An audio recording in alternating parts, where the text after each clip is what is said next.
like up there with boy math, girl math, boy dance, or is it just an Instagram jig you've got going on? I think it's just me teaching my daughter to dance so that she the skills generationally transfer. Oh, is that what it is? Yeah. Okay, well done. Main thing. It's good to know. All right, while you're dancing in, hi everybody, welcome to the Social Butterfly, where we go live weekly talking about all things to do with business, growth, stagnation, scary bits, marketing, sales, systems, all the stuff. And each week I am joined by Michael Clift, who is my business coach and who is mastering chaos to accelerate profits and free you from your business. I had to really look at that then. I know what he does. And I'm Katrina from Butterfly Media, and we shine a light on amazing business owners doing amazing things. And today we thought we would unpack some conversations around the 4 C's of social media, or the 4 C's of digital marketing more so than anything else. So hi, Michael. How you doing? I'm fantastic. How are you? Yeah, I'm pretty good. It's one of my favorite topics today, although all the topics that we end up chatting about are pretty cool and fun. But today I thought we would jump into some in-depth social media marketing stuff, or in-depth digital marketing stuff, particularly with AI being around, with personal brands being around. And also I'm seeing a lot of small business owners that are leaving some awesome opportunities on the table, right? And I thought maybe we can open up the Pandora's box into that, because there's lots of conversations around it. You get me started on that. Yeah. So the 4 C's of social media. Shall I let the cat out of the bag, or do you want to have a go? No, you go. You go right ahead. I don't want to steal your thunder. No, not at all. But you could come up with some more, and I'll be like, no, wait, there's only 4, isn't it? Yeah, that's what you don't want. You go. Don't let me steal your thunder. All right. So the 4 C's of social media are community, right?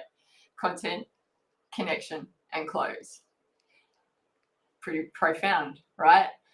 But if we look at those in order, if we start to build a community first, use content to connect, then use DMs and comments to connect even further, we've got a big opportunity to actually close. And we've got a bigger opportunity in the sense of, I was actually saying this last night, the reason I love it so much is gone are the days of door knocking, right? Instead of going, hey, want my thing? Right? Or, hey, can I just have a chat and see if, you might be interested in my thing, and it's raining or it's hot and you've got to drive in your car and go and do all this stuff, right? And you're not even sure whether the person that you're knocking on the door with wants your stuff. Whereas now you can be pretty sure whether somebody wants your stuff, and you don't even have to leave your office, right? It's so powerful. Thoughts, Michael? Leave your office. No, I think, yeah, absolutely. And the first thing that I think about is a conversation we had before about Cody Sanchez. And just she went on social media, and her goal was to build community through a newsletter. And that's all she did. She wasn't selling anything. She was just building up that newsletter before they did anything else. Yeah, she was on a mission to get 300,000 subscribers in a certain amount of time. She actually had a team onto it. I remember her saying we got to 145, and I'm like, she said, oh my God, this is harder than I thought, right? And I'm like, what? Yeah. So she got there. She's well over that now, but she came across a bit of an obstacle. So funny. Yeah. But before the internet, right, and this is why it's so powerful, before the internet, there wasn't this kind of access to things. So I just had a little look at a trip down memory lane in relation to digital marketing and social media marketing, where it came from, right? And I've come up with some really cool insights. So did you know the term digital marketing was coined in 1990? That was, I don't even remember having the internet or anything like that then. Totally. I remember surf the web, right? And I was like, oh my God, what?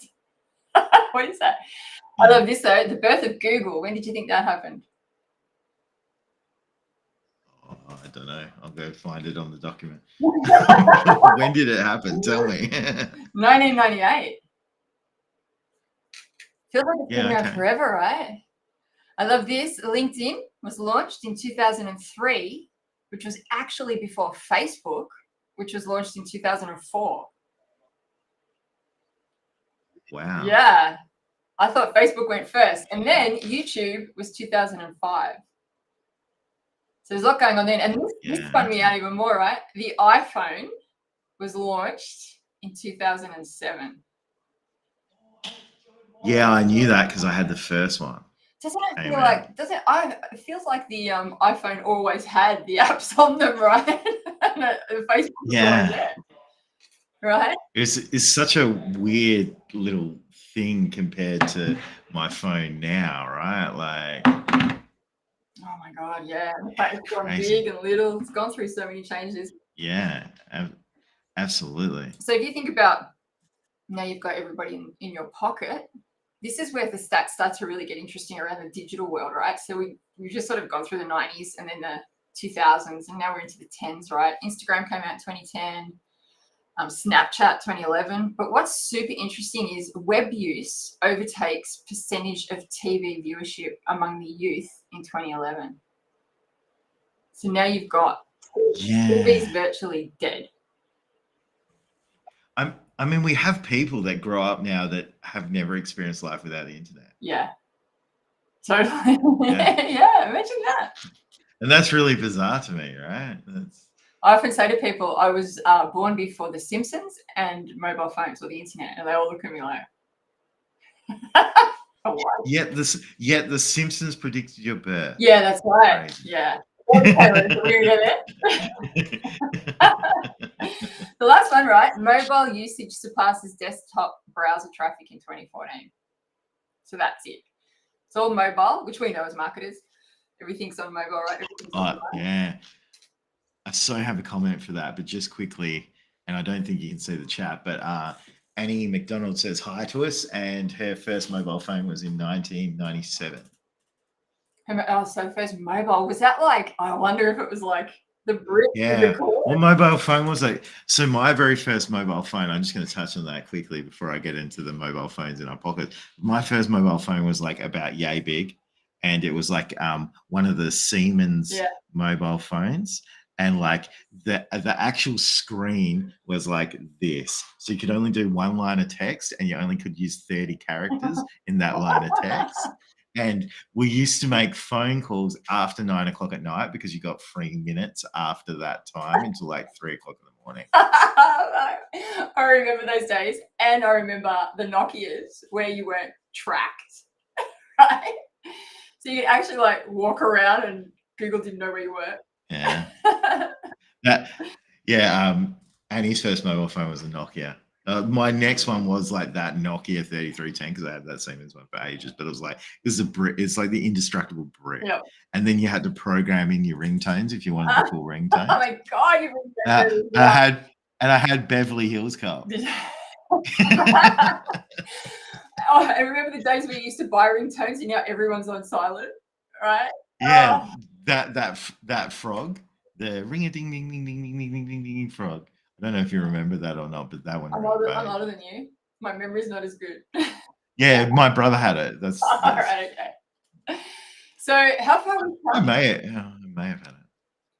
Yeah, well, crazy. Like, you know, we've got we have a mobile phone that's a computer that's more powerful than anything that we had when you or I went to school. Yeah. By far, like we were just putting computers in classroom when I went to school. Yeah. Now, parents tell me that all the classrooms have at least an iPad generally in them. Sort of moving that way. Crazy, right? So yeah, so what I find super interesting when we look at that, right, is just the quick rise of things. There's lots more data I could go on for ages. I could live there. But where does that leave us today, right? So trip down memory lane is great. We could be there forever, right? But where does it leave us today, right? So we've got 4.26 billion people that are active on social media globally. And that actually translates to about 56% of the world's population. So there's still a bit that isn't online, right? I don't know where they are. They must be, I know a lot of the kids are online, so it's not even about that, or it could be recorded data. But there's over half the world's population that's on social media, right? That's a lot. That's a lot of people, right? And 84% are much more likely. So 84% is how much more likely YouTube mobile ads are to hold attention over TV ads. right? Super powerful. That doesn't surprise me. Yeah. Because who watches a TV ad? And it's such a different format. Like, it's just different the way it's done. Well, you think about TV ad, like let's go like 1995 TV ad was like, here, we've got this hat for you, buy this hat. And then you get a free set of knives. But wait, there's more. It's only $9.99. Like it's a very, very different experience now, because like if you look at good advertising now, it's seamless from the sense of a lot of the time you don't realize it's an ad. The only time you know is YouTube got this countdown in the corner now saying you can skip it in 30 seconds. And I'm like, yeah. Sitting waiting for the skip, right? So there's that. And then 75% of Instagram users take action after seeing an ad. So that's super interesting. So, and just leaning into what... Sorry, how much was that percentage? 75% of Instagram users. And there's a billion of those. Guess what we're about to go? Let's go run some Instagram ads. Insane, the stats. And funnily enough, Facebook is still the biggest and most popular platform, even though everyone's like, Facebook's dead. It's actually not. It's the biggest one. So it's just a matter of working it. So just leaning into what you were saying then. So if we look at old business models where people would make a product, take it to market, convince the market, yell at the market, buy it, you need it, right? That was how it used to be. Now, we've got at our fingertips, we can ask the market what they want. And not go as far as, say, Henry Ford, who said, if I ask people how much, what did he say? If I ask people what they want in a vehicle, they'll say more horses, whereas he went and created the horsepower. So, within reason. But you can create an idea of something, get traction on it, and then sell it. And you don't have to yell at the market. You can actually create a community, segue, around you, and then ask them, do you want this? And it's powerful. Thoughts? Yeah, I think too many people are trying to solve problems that just aren't there. Oh, that's very true. Yeah. Or yeah. Like you think you have this great idea and you think you got all this stuff, and you're like, if we do this and this happens, we'll make this and people will want it. But we haven't stopped to go and ask people what they actually want or what their problems are. So doing that is really important, because otherwise we create things that people don't want. And I'm a huge fan of when we put together like an offer and we put something out to market, it's like minimum viable, and we don't build until we know people want it. And then when people know, like we go, all right, cool, let's go. That was actually super scary to do that. I remember. Oh, absolutely. For years, it being the great idea. And I'm like, how can I build something? How can I take something to market when I don't have it right? I feel very uncomfortable with that, right? It took me ages to get used to the idea. And now I can sort of test the idea out there before I, go and make it look stunning, right? Oh. What's happening? Who asked that question? Oh, how come I can't see who asked that question, but it's such a good question. So on my chat, it's just showing up as Facebook user at the minute, and I don't know which Facebook it's come from because we're connected to like 4 at the minute. We're on YouTube as well. But yeah, someone's just asked, do people actually know though they're true drivers? And not necessarily, right? And it does come to having bigger conversations and getting down the rabbit hole of what that actually is. And what you'll find, I was actually talking to a client about this yesterday with a challenge that some of their team was having, is we're trying to resolve what's happening, and we had to go through a few layers to get to the core of the problem. And now that we've solved the core of the problem, everything is worked out. So what you tend to find, the things that sell a lot better, that build businesses a lot better, are when you actually solve those true pain points. You can sell like wants and what people think they need, but they're probably going to move on to the next thing. So it does become about getting really quite close to the people that you want to do business with and understand, who they are, not just in business, but at home, what they consume, what they want to do with their life. Do they have kids? Are they a gardener? Like every little bit of information you can, because then you can really start to understand those problems. And guess how you can understand that even more? It's by having a community. Talking to more people, having a community. So as I was saying, community, content, connect, and close. So let's talk about community, right? That's got to be the most, that's what I'm looking for. Hang on, I've got the word mind blank. Counterintuitive is where I was going. When it comes, I speak to a lot of business owners, and I'm saying, don't sell on social, don't run at the sale as quickly as you think. Build a community, have a conversation, and everyone's like, my God, it's going to take me forever. Why don't I just sell, right? I'm not here to socialize, right?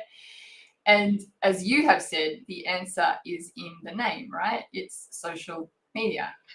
What we're here to do is be social. And what's counterintuitive in today's market is if we create a community first, we'll have a whole lot of opportunity to find out a lot about the people that we're working with, or that we want to work with, or that we don't want to work with.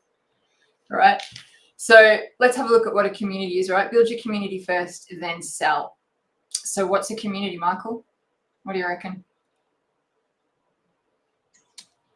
Look, the first thing that comes to head is a group of people coming together in shared interests, moving forward with common goals. Pretty much. That's how I would define a community. Well, I went to the internet and asked the internet what it said. One of the definitions came back. It's the condition of sharing or having certain attitudes and interests in common. It's pretty much a community, right? Awesome. So that's it. So yeah. Some examples of community. Apple fans are a community. So it divides a room, right? You're either Apple lover or not. Right? Yeah. And people will fight to the death on it. Nike fans. How about football and sporting clubs? And I often think of, if you follow a particular team, you'll go and buy their gear, you'll go learn their anthems, you'll all crowd together at the pub after the game and talk about the players, right? That's community, all right? Imagine that around your business. How about Facebook versus Instagram fans, right? So that will divide a room. People love Instagram and hate Facebook, right? They just do. I've got people that won't come near me on Facebook. They're only going to hang out on Instagram. And they hate it when I talk about the other side. So diehard fans. So can you imagine, actually, here's the biggest community of all, right? Religion. Religion's the biggest one. And that spans time. Followed closely by Swifties. Totally, right? I think she's probably got more in her cohort than, say, the Catholic Church. Is it a religion at this point? I don't know. But well, let's take a look at it. So it's got an order, if you like. It's got a group of like-minded people that are interested in a common thing, that are building a network around it. Things that communities allow you to do is sell merch, sell out arenas.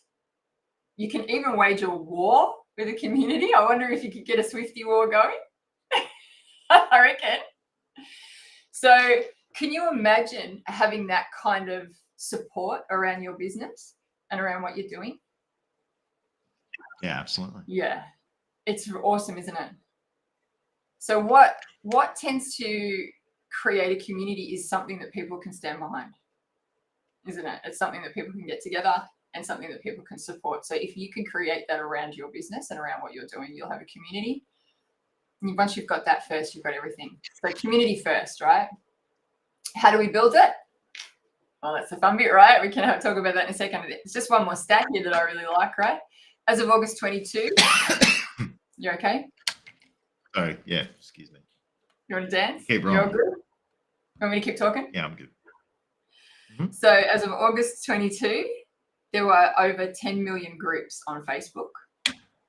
And there were 70 million admins and moderators running active Facebook groups. Sam Ovens has created a product called School, which is just a community-based product where people pay a membership to belong to a community. Like, it's insane. Yeah, I see that all the time now because Alex Hormozi is part of it now. So yeah. I see that everywhere. Yeah. So that's the power of community. So how do we create it? Glad you asked, Michael. Yeah, can I answer that? Yeah, go for it. How do you create a community? Help people. Oh, I love Help that. people. Yeah. And how do you show that you're helping people? Through your actions. Or your content. Yeah, but it's through your action. Like, I understand content, but like it's through your actions. So if your content goes out there, and like one of the things that I try with my content is help one person, right? Like I want to get it out there and help one person. So you can tell, like someone reading your content will be able to tell whether it's about you or it's about them very easily. Now let's be honest. If you're showing up on social media, you're trying to sell someone something. Now, that's not necessarily a product or service, but it might be, I want you to buy into my life because I want likes, because I want a dopamine hit, so I feel good, right? Like everyone's trying to, in some way or form, sell someone something, but from a building a community point of view, getting out there and helping people, and there's multiple ways that you can help people on social media. Content's a big one. I'm going to cross into some of the other ones. Apologies for jumping ahead, but we do content that helps people. Then we go and we comment and support other people because we're helping them, and it feels good for them. And then you kick into reciprocity, and they come back and do the same for you. And then you can do the hand raising stuff and go, "Hey, who's got a problem with this?" And they shoot your DM, and you just like, if you go and help someone with a problem without actually doing it with any expectation in return, you watch that community just blow up. And then the minute that you need something, people just like run in to help you out. Yeah. That community. They also buy stuff from me. Yeah. And that's, I think a lot of people talk about raving fans. Yep. But they don't talk about how to create raving fans. Yep. Guess how you create raving fans? You help people. Yeah. Definitely. And your content can show that. So that it's content on purpose, right? Not fluff, not stuff, not noise, not filler, not posting for the sake of it, but it's content on purpose. And even to the point where you don't post if it's not on purpose. Like seriously, step it back. I know you're a fan of posting quantity, and I can go there, but there's got to be a purpose behind it rather than a filler. The minute it gets a filler, but why I want quantity is to get quality. Yeah. So it's not so that's just purpose. to be there. It's to be better at being there. Yeah. So each quantity still has a purpose, doesn't it? Yeah, absolutely. Yeah. You should, like, just to, super quick before we segue from that, it's like if we're looking at quantity to get it out there, because people will talk to you about quality, but you can't do quality without doing quantity. So it becomes about, okay, so how do I show up and help someone with this? Because I know that if I help enough people, I'm going to get what I want. It's as simple as that. So, and if you delay the, let's say, delay the gratification, because you can go and get people to buy from you straight away. It's doable. Sometimes it can be hard, but you can do it. But if you delay that, you get people to buy from you for a lot longer period of time. Yeah, so just helping people. Creating content that connects and shows who you are is a good way. A lot of people have asked me, how many times a week, what's the structure, how do I do it, those sorts of things. So I often talk about a foundational posting with purpose system that we use, which is 3 posts a week. You can start there and then build from that. So that's education, stories, and sales. Education is to help people understand what you do and how you do it and share knowledge. Like there's so much knowledge out there, right, that and again with AI, there's even more knowledge happening more than ever. But which you do really well, Michael, listen to what's going on thanks. in your business each week and use some of the queries and the questions and the concerns that come through in your business and turn that into content. If one of your clients is asking, then someone else is, right? So there's some education stuff that's really bespoke and really, tailored to your market. Yeah. It's actually where like 90% of my content comes from. Totally. Because then I don't have to sit here going, what am I going to type about? How am I going to type this to make sense for something? Yeah. How am I going to make a video and talk about that? I don't. I just go and talk. Like 90% of my content is things that are happening either for the people that I work with as clients or things that I'm doing in my business And then the other 10% is talking about being a dad, my wife, dealing with a crazy Taylor Swift wife, that kind of stuff. Okay, that's fair enough. That'll get you some assistance. There'll be people out there helping you, right? Just how you do it, Mike. No, not really. It just generally You just attracts shake it off, people right? saying, "Yeah, I love Taylor Swift too." So Yeah, you get that. So yeah, so the education content, if you need to find it, is already in your business. You're sitting on it. You're sitting on a gold mine. It's in your day-to-day. The stories, I often say, no stories, no sales. We are humans. We need it. It's the way we work. We learn from it. Information's been passed down in the generations by it. We put it into song before we could write. Stories is the way that things work for us. And believe it or not, your story matters, and you can tell it. Right? All these people are like, oh my God, I got to go learn how to write. No, it's just like, hey, this thing happened last week. This was the dilemma. This was the outcome, whether it's a win or not. And this is how I felt about it. What do you guys think? You know, it's that kind of flow in a story. So stories sell, right? And then we pop in a sales post, because every now and then we need to say, hey, by the way, you want this thing? Right? That's how we do it. but you can do those sales posts as a story as well. I think that almost everything, ideally where you can, you want it to be a story, because what it does is allows people to see themselves in that story. Yeah. That's what the power of it is they can visualize themselves there and go, oh, that could be me. So when we look at that, like, let's say from a sales post point of view, we're going, all right, cool. So here's the problem that this person was experiencing. And someone goes, oh, I'm experiencing that problem. And then you go, and this is what they were feeling. And they're like, I feel like that. And then you go, and then working with us, this is what we did to help them out. And you go, oh, cool. So if we did this, this, and this, I reckon I could do that. And then you go, this is the outcome that they got. And they're like, wow, I want that. And then you go, all right, cool. Well, come find me here. Yeah. This is the next steps for you to come if you want this. And like, firstly, it's a really inoffensive way to do it, because like if you show up in someone's feed and go, stop what you're doing, buy my stuff, they're going to be like, yeah, cool, scroll past. Yeah, so right. But if you connect to them, then they can then generally make a decision whether they want to talk to you or not. I love the point there. It's next steps. It's not sale. It's next steps. It's like, okay, here's the story. Would you like to come over here and chat a little bit more about it? It's just next steps. You know, we don't have to sell. Sales is just helping. People have a very big misconception around what sales is. They're here going sleazy car salesman, dude, and poor car salesman. I know, they get it right. Yeah, but like if they're like, oh, we're just trying to take people's money, and when it's like, if you're doing that, you're doing a bad job at sales. Sales is really about helping someone decide whether the solution you have is the right fit for their problem. And it also gives you the opportunity to go, do I actually want to work with this person? Yeah, that's right. You can qualify yourself. Yeah. And then you connect the two. Hey, yeah, I'd love to work with you. And you feel like we're right fit for the problem. And then you just sign, pay money, off you go. Yeah, it's that easy, which leads me into the next C, which is connect. So from content, which makes it easy for people to figure out whether you're for them or not, based on you showing them what you do and how you do it, then we go to the next step, which is connect, right? And we'll touch on it lightly because we'll go into this deeper over the coming weeks. But connection is commenting on other people's posts and DMs, right?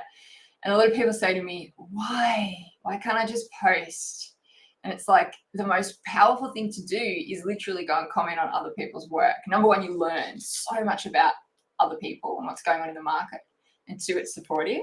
And three, obviously, you get yourself out there, right? You're there, you're out, you're knocking on doors, right? It's so powerful. It warms up your account. If you're on Instagram, it'll warm up your feed. Those people that are following you that have gone to sleep will start to see you again. The same with LinkedIn, the same with Facebook. It's just insane. So commenting is community, and it's unbelievable. I've connected with so many people because of it everywhere. It's great. And in the end, I'm like, I only got an hour, because that's, by the time I finish doing all my stuff, it's an hour. But I say to everybody, 30 minutes. Yeah. I only got an hour. And then I'm like, I'm really enjoying this. No, I cannot be social my whole life. I have to go dinner work. But you put timelines on it. So how do you find it? Because you're super good at this one as well. It's great connecting that way. Comments are awesome. If you're going to spend more time doing anything, go and spend it in the DMs. Oof. So like I live most of my life on LinkedIn, right? If we talk about social media, and everyone's caught up in, oh, go spend 2 hours on the comments and stuff like that. They're like, don't post and ghost, do this before this. You will get more traction if you put up a good post, get some comments, and then go talk to people in the DMs. And the reason why is, people don't want to have personal and relationship building conversations in a public setting. Yeah. Right? So the DMs is a private setting where you can build friendships, relationships, where you can actually help someone with a problem without them airing all their dirty laundry out on just a page where anyone can roll up and go, oh, I see. Right? Like, and a lot of people don't want to talk in the DMs. Or if they do, they want to, instead of putting their sales post on their LinkedIn page or their Facebook page or whatever, they'll just come into your DMs and go, boom, and drop a sales post in your DM. And I pretty much just go, oh, yeah, cool. And they don't get to. Totally. But I spend time, and look, for transparency, the last 2 weeks I've been super busy, so I've spent a lot less time in the DMs than I have probably for the 6 months before that. But it is like, it's those conversations, because it's no different to picking up your phone and calling. Yeah, it's unbelievable. It's no, yeah. It's just you can do it easier because people can reply in their own time. Yeah, and for people that are a little bit nervous about it, there is some DM sequencing that we do that, makes it feel a little less daunting, and you just drop in, just like with a hey, how you doing, right? So there's ways to do it that don't make it feel weird. In fact, if you struggle with typing something, just literally, like, I don't know a social media platform, and maybe it's because I don't spend the time enough on some of the ones that don't, but all the ones that I use have a voice function. I just hold down the button, that little blue button, and I just go, hey, and just basically have a chat, and like, with intention, not just a dribble whatever comes out of my mouth, but with intention, and it gets really good responses. Oh, completely.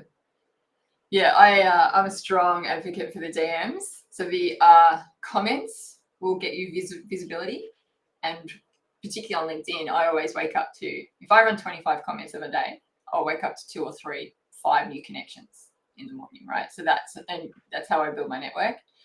The DMs though, it's so powerful in there. That's where the conversations happen. That's where it's at, right? It's so fun. That's where all the cool kids hang out there, right? So we'll talk more about connection over the coming weeks. And then finally, right, close. So everyone says, why can't I sell on socials? Or can I sell on socials? Or how do I make sales? How do I find followers? How do I make sales?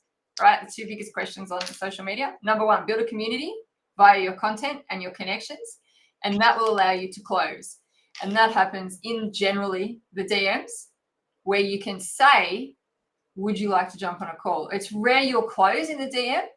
You may need to jump on a call, like, as in you could probably do it in there, but you'll need a conversation. It depends how good you are at it, right? Yeah. Yeah.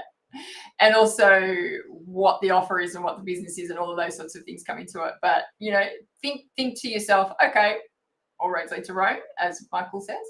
Yep. Where's Rome? So is it a call? Ideally, I prefer a call. The lead magnets and stuff are a great backup. Right, can't jump on a call. Here's a lead magnet. Where's Rome first up? So closing is when you're in the DM or even on the post saying, comment, close, and I'll send you this thing, right? So there's room for close. That's how it works. It's a beautiful funnel. It's like any sales process. So we'll talk more about close, but what do you think about closing on social?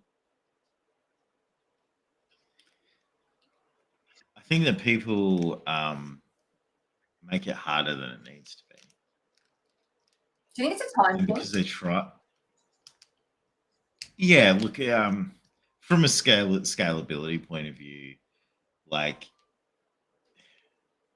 as a business owner at a certain point, like, if you have a whole heap of other things to do and you're doing that yourself, there is a time when you need to, but at some point, someone else probably has to take over that process for you. So I do think part of it is we have 100 different things happening. So we're like, if I just quickly copy and paste and shoot this to like 50 people, I've spoken to 50 people, right?